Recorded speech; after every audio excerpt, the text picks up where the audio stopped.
belajar materi tentang struktur dan fungsi tumbuhan. Struktur tumbuhan atau organ pokok tumbuhan terdiri dari daun, batang, dan akar. Sedangkan bunga, biji, dan buah termasuk organ khusus pada tumbuhan. Yang pertama, daun. Daun merupakan organ tumbuhan yang menempel pada batang. Biasanya berbentuk tipis lebar dan banyak mengandung zat warna hijau yang dinamakan klorofil. Daun memiliki beberapa fungsi, antara lain sebagai alat untuk mengambil gas karbon dioksida yang digunakan sebagai sumber dalam fotosintesis, mengatur penguapan air atau transpirasi, dan pernafasan atau respirasi tumbuhan. Pada proses fotosintesis dibutuhkan cahaya sebagai sumber energi. Energi tersebut ditangkap oleh zat hijau daun yang disebut klorofil. Gas karbon dioksida dan air digunakan sebagai bahan baku untuk menghasilkan glukosa dan oksigen. Glukosa selanjutnya akan disusun menjadi zat pati atau amilum melalui reaksi polimerase. Amilum tersebut kemudian disimpan dalam akar, misalnya pada singkong, dan pada batang, misalnya pada sagu, dan buah, misalnya pada padi. Yang kedua, batang. Batang umumnya berbentuk panjang bulat seperti silinder, memiliki ruas-ruas atau internodus yang masing-masing dibatasi oleh buku-buku atau nodus. Pada nodus inilah tempat melekatnya daun dan tunas. Batang memiliki banyak fungsi, antara lain menyokong bagian-bagian tumbuhan yang berada di atas tanah, dan sebagai jalan mengangkut air dan mineral dari akar menuju daun, dan jalan pengangkutan makanan dari daun ke seluruh tubuh tumbuhan. Tahukah adik-adik apa perbedaan struktur luar batang tumbuhan monokotil dan dikotil pada gambar ini? Apa yang adik-adik amati dari batang tumbuhan monokotil dan batang tumbuhan dikotil tersebut? Ya, pada gambar yang A, batang tumbuhan monokotil memiliki ruas-ruas batang yang terlihat jelas. Sedangkan pada gambar B, batang tumbuhan dikotil, ruas-ruas batangnya tidak terlihat jelas. Selanjutnya adalah akar.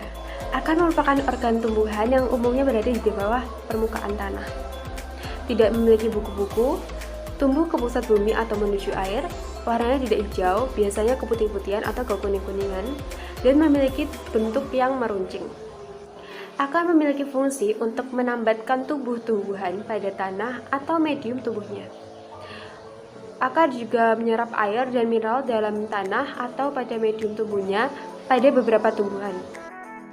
Akar memiliki modifikasi sehingga dapat memiliki fungsi untuk menyimpan cadangan makanan, misalnya pada singkong dan bengkuang, serta berfungsi juga untuk menyerap oksigen atau untuk bernafas, misalnya pada tumbuhan bakau.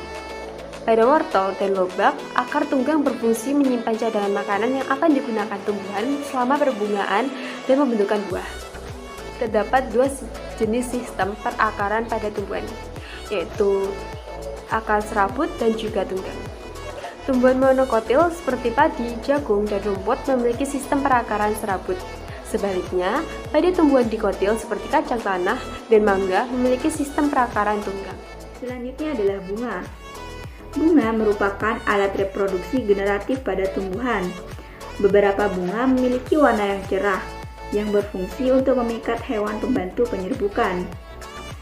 Beberapa bunga yang lain menghasilkan panas atau aroma yang khas.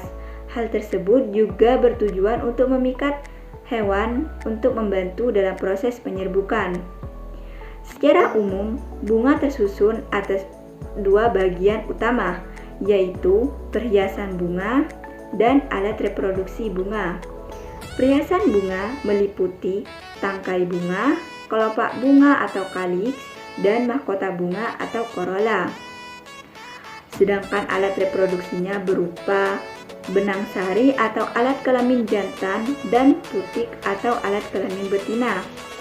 Bunga yang memiliki bagian-bagian tersebut disebut bunga lengkap, sedangkan bunga yang tidak memiliki salah satunya disebut bunga tidak lengkap.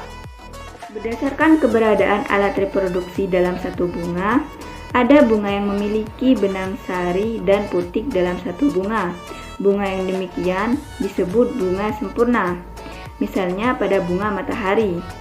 Namun, ada juga bunga yang hanya memiliki satu alat kelamin saja dalam satu bunga, entah itu benang sari saja atau putik saja. Bunga yang demikian disebut bunga tidak sempurna, misalnya bunga pada jagung. Yang terakhir yaitu buah dan biji. Buah merupakan bagian tumbuhan yang terbentuk dari hasil pembuahan serbuk sari dan sel telur. Buah memiliki berbagai macam fungsi, yaitu sebagai cadangan makanan, sebagai alat perkembangbiakan, sebagai pelindung biji dari berbagai faktor yang dapat merusak biji, dan juga sebagai sumber vitamin bagi manusia dan hewan. Sedangkan biji merupakan bagian tumbuhan yang berperan dalam perkembangbiakan dan perbanyakan. Biji berasal dari bakal biji yang berkembang setelah proses pembuahan. Biji memiliki bentuk yang bermacam-macam dan terdiri dari bagian-bagian, yaitu kulit biji, inti biji, dan tali pusat. Biji memiliki fungsi, yaitu sebagai alat perkembangbiakan generatif, sebagai calon tanaman baru untuk mempertahankan kelestarian tumbuhan, dan juga sebagai cadangan makanan ketika awal pertumbuhan biji di luar buah. Pernahkah adik-adik memakan buah mangga atau buah yang lain?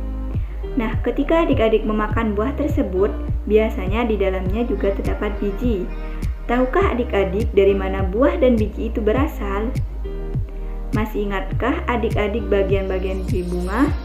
Ya, salah satu bagian dari bunga yang berperan penting dalam proses pembentukan buah dan biji yaitu putik atau alat kelamin betina pada bunga, atau bisa kita sebut pistilium. Putik tersebut terdiri atas 3 bagian, yaitu bagian dasar yang menggelembung disebut bakal buah atau ovarium, bagian yang memanjang disebut tangkai putik atau stilus, dan juga kepala putik atau stigma. Di dalam buah tersebut terdapat 1 atau lebih bakal biji atau ovul. Pada perkembangan selanjutnya, bakal buah akan berkembang menjadi buah, sedangkan bakal biji akan berkembang menjadi biji.